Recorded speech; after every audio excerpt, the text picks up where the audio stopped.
Hey everyone, कैसे हैं बेटा आप सभी लोग। So this is Shikha, welcome to my YouTube channel. So बेटा, आप लोगों की काफ़ी सारी क्वेरीज थी आईआईएसटी को लेकर के।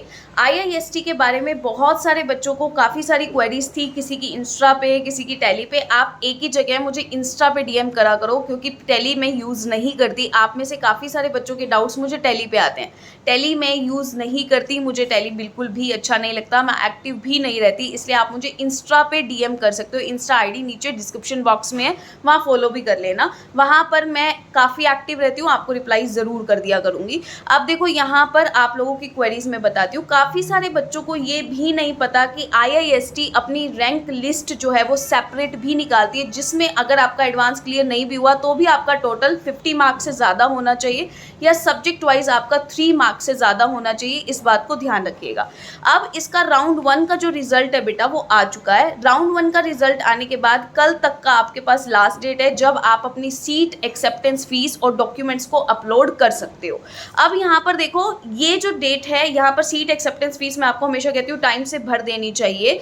आप वहाँ पर उसको स्लाइड या फिर फ्रीज कर सकते हो। अगर आपको अपना मनपसंद चीज़ मिल गई है तो आप फ्रीज कर लेना, अदरवाइज आप स्लाइड करना। ठीक है, ये आपको मैंने ऑलरेडी पिछली वीडियो में ही बता दिया था। ठीक है, लेकिन अगर आप सीट एक्सेप्टेंस फीस नहीं भरोगे तो आप आगे के राउंड की काउंसलिंग भी नहीं करवा सकते हो। इस बात को ध्यान रखना है, इसलिए सीट एक्सेप्टेंस फीस आपको भरनी ही है। इस बात को ध्यान रखना। काफ़ी जिनको सीट अलॉट नहीं हुई है वो वेटिंग लिस्ट में चले गए होंगे, और उनको वेटिंग लिस्ट के हिसाब से भी उनकी रैंक मिल गई होगी। ठीक है, तो ये आप ध्यान रखिएगा। काफ़ी सारे बच्चों का WA लिखा हुआ आएगा, इसका मतलब वो वेटिंग लिस्ट में है, और वेटिंग लिस्ट की भी यहाँ पर एक रैंक प्रोवाइड की जाती है। तो आपको जो अदर राउंड में आप जाओगे, राउंड 2, राउंड 3, इस तरीके से प्रोसीड करोगे, क्योंकि इसमें राउंड 10 होते हैं बेटा। अभी राउंड 1 का रिजल्ट आया, तो जब आप राउंड 2, राउंड 3, राउंड 4 इस तरीके से चलोगे तो वहाँ पर जो सीट अलॉट हो जाएगी, फिर आपको एक प्रॉपर वहाँ पर लिखा हुआ आ जाएगा, आपका जो है वहाँ पर वेबसाइट पर अपडेट हो जाएगी वो। ठीक है, इस तरीके से आपको प्रोसीड करना होता है।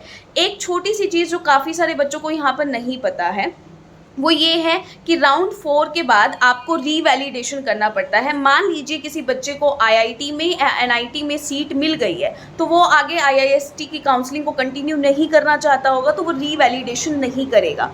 लेकिन अगर आपको सीट आप आईआईएसटी में ही कंटिन्यू करना चाहते हैं तो आपको रीवैलिडेशन करना पड़ेगा। उसके अलावा अगर आप रीवैलिडेशन नहीं करते हैं तो आप राउंड 5, 6, 7, 8 में पार्टिसिपेट नहीं कर सकते हैं। ये बात आपको बहुत ही अच्छे से ध्यान रखने की ज़रूरत पड़ेगी। अगर आपको यहाँ पर ये बहुत छोटी छोटी चीज़ें हैं जो आपको इसमें आईआईएसटी में पता होनी चाहिए, क्योंकि अगर आप ये नहीं करोगे तो आप काउंसलिंग से बाहर हो जाओगे। तो रीवैलिडेशन तो आपको करना पड़ेगा, राउंड 10 तक ही चलेगा।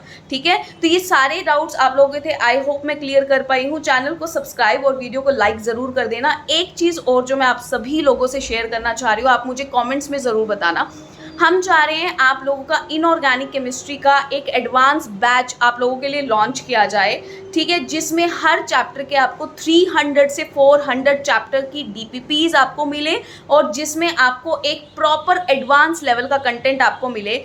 तो क्या आप चाहते हो वो कोर्स लॉन्च हो, तो नीचे कमेंट्स में बताना। फिर मैं बहुत जल्द वो कोर्स लॉन्च करके हम क्लासेस को स्टार्ट करेंगे। 2024 एस्पिरेंट्स के लिए ये रहेगी। इसके अलावा इसकी एक सेपरेट वीडियो कि हम उस कोर्स में क्या क्या प्रोवाइड करेंगे, वो मैं सारा आपको बता दूंगी। नीचे फिलहाल कमेंट्स में ज़रूर बताना। Okay, till then all the very very best बेटा।